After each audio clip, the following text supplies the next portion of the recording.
आज हम ऊंचा बार और नीचा बार बैक स्क्वाट के बीच के अंतर के बारे में बात करना चाहते हैं।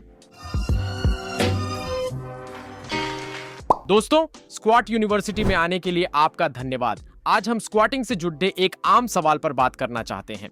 हाई क्वाड स्ट्रैप्स, लो ना ग्लूट्स, डेल्ट्स, बेस्ट कौन और हाई या लो।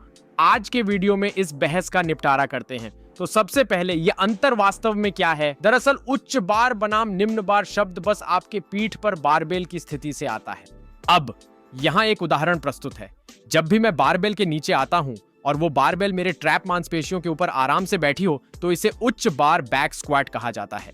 तकनीकी रूप से उससे नीचे कुछ भी लो बार होगा और कुछ अलग अलग पोजीशन होते हैं, लेकिन सबसे आम तौर पर लोग उस बार को अपने कंधे के बीच के ब्लेड्स, आपकी स्कैपुलाज पर पिन करेंगे, आपके कंधे के ब्लेड की रीढ़ की हड्डी के सबसे ऊपरी हिस्से पर।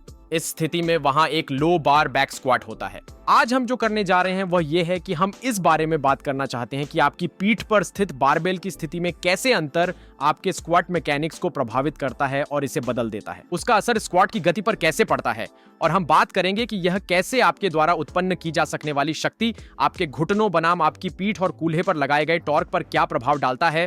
अगर आप चोट से जूझ रहे हैं तो हम ये भी बताएंगे कि कौन सा वेरिएशन आपके लिए सही है। अब चाहे आप किसी भी प्रकार का स्क्वाट कर रहे हो, एक प्रभावी स्क्वाट में हमेशा बारबेल को उतरते और चढ़ते समय पैर के मध्य में स्थित होना चाहिए। यह शरीर को संतुलित रखता है और मांसपेशियों का सही उपयोग करता है। अक्सर खेल वैज्ञानिक समानांतर स्थिति में स्क्वाट तकनीकों का विश्लेषण और तुलना करेंगे। इस हाई बार स्क्वाट के लिए हम इसे रोककर झूम करके जोड़ों के बिल्कुल सटीक कोण माप सकते हैं। फिर हम मोमेंट आर्म्स माप सकते हैं, जो गुरुत्वाकर्षण की रेखा से उस विशेष जोड़ तक की दूरी होती है। इसमें आप घुटने, कूल्हे और कमर के जोड़ को श्रोणी से जोड़ते हुए देख सकते हैं। जितना लंबा क्षण हाथ होगा, उतना ही अधिक बल उस जोड़ पर स्क्वाट के दौरान उत्पन्न होगा। अब यदि वही व्यक्ति लो बार पोजीशन का इस्तेमाल करता है तो बार प्लेसमेंट में विशिष्ट परिवर्तन से मिड फुट पर बार बनाए रखने के लिए शरीर को आगे अधिक झुकना पड़ता है, जो हिप और पीठ को तुलनात्मक रूप से अधिक बंद और घुटने को अधिक खुला बनाता है। यह फिर कूल्हे व निचली पीठ के लिए लंबी क्षण भुजा बनाता है और घुटने के क्षण भुजा की लंबाई घटाता है। यहां एक तुलना है जिससे दोनों को दिखाया जा सके। मूलतः लो बार स्क्वाट कूल्हों और निचली पीठ पर अधिक टॉर्क डालता है, जबकि हाई बार स्क्वाट घुटने के जोड़ पर अधिक टॉर्क डालता है। आमतौर पर ओलंपिक भारोत्तोलक उच्च बार स्क्वाट का उपयोग करते हैं क्योंकि उच्च बार के दौरान अधिक सीधा ट्रंक पोजीशन और गहराई साफ उठान की स्थिति की अधिक निकटता से नकल करती है। दूसरी ओर पावर लिफ्टर्स जैसे ब्लेन समनर आमतौर पर लो बार स्क्वाट का उपयोग करना पसंद करते हैं। ये इसीलिए है क्योंकि लंबा मोमेंट आर्म कूल्हों पर अधिक लीवरेज देता है, जिससे कुछ लोग अधिक वजन उठा सकते हैं। आखिर में सब पर निर्भर करता है कि सबसे अच्छा क्या लगता है। इसीलिए 2019 के world strongest man Martin Licis high bar squat करते हैं और भारी वजन उठाते हैं।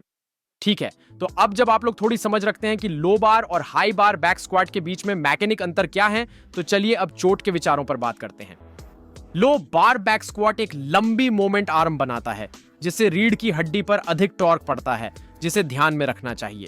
उसी वजन के हाई बार बैक स्क्वाट के मुकाबले हम ऐसा कह सकते हैं कि अगर किसी को पीठ दर्द है तो आमतौर पर हाई बार बैक स्क्वाट उस व्यक्ति के लिए थोड़े समय के लिए संभवतः कुछ अधिक उपयुक्त और प्रभावशाली विकल्प हो सकता है। हाई बार बैक स्क्वाट पर स्विच करने से रीढ़ पर तनाव कम हो सकता है, जिससे स्क्वाट करना और प्रशिक्षण जारी रखना संभव होता है, वैरंट वे पीठ दर्द ठीक कर रहे हैं। अब आमतौर पर कभी-कभी सिर्फ यांत्रिकी बदलने से समस्या हल नहीं होती, लेकिन यह कुछ लोगों को अनुमति दे सकता है। जो ट्रेंड कर सकते हैं उसे ट्रेंड करें और जो ठीक हो उसे सुधारें।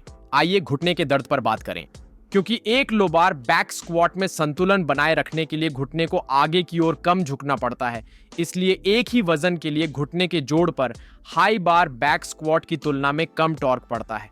इसका मतलब यह है कि कुछ लोग जो घुटने के दर्द से जूझ रहे हैं, उन्हें यह महसूस हो सकता है कि लो बार बैक स्क्वाट घुटने के जोड़ से थोड़ा दबाव और तनाव कम कर सकता है, जिससे वे स्क्वाटिंग जारी रख सकते हैं। जब तक वे यह नहीं समझते कि दर्द पहली बार में क्यों हो रहा है। तो ये दो चोट के विचार हैं और कैसे जोड़ के कोण बदलकर शरीर से तनाव हटाया जा सकता है और आपको अल्पकाल में प्रशिक्षण जारी रखने की अनुमति मिलती है। चोट रहित स्वस्थ एथलीट के लिए कोई एक व्यायाम दूसरे से बेहतर नहीं होता है। लो बार स्क्वाट आपकी पीठ के लिए हाई बार स्क्वाट से ज्यादा हानिकारक नहीं है। स्वस्थ एथलीट जो सही तकनीक, बेहतर गतिशीलता और अच्छी कोर स्थिरता का उपयोग करता है, आप सुरक्षित रूप से या तो जोड़ की स्थिति का उपयोग कर सकते हैं, चाहे हाई बार हो या लो बार, बिना चोट के डर के। तो ये एक बड़ी बात है जिसे समझना है।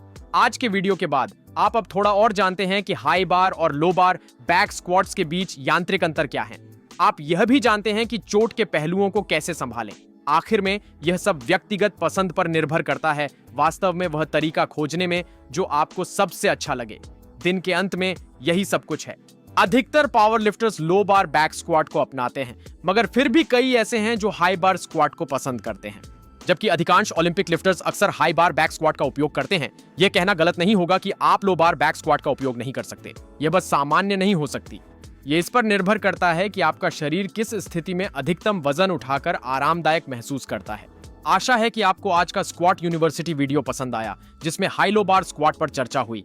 अगर आपके पास और कोई सवाल हैं तो नीचे कमेंट सेक्शन में बताएं। और फिर से कहता हूं, इस वीडियो को अपने दोस्तों और परिवार के सदस्यों के साथ शेयर करें जिनके मन में तकनीक के बारे में सवाल हो सकते हैं, खास तौर पर स्क्वाट को लेकर। इन वीडियो को देखने के लिए आप सभी का धन्यवाद। अगर आपको मेरी सामग्री और उसका मूल्य पसंद आ रहा हो तो कृपया मेरे चैनल को सब्सक्राइब करें, ये मेरे लिए अहम है। अगले हफ्ते तक दोस्तों खुशी से स्क्वाट करें।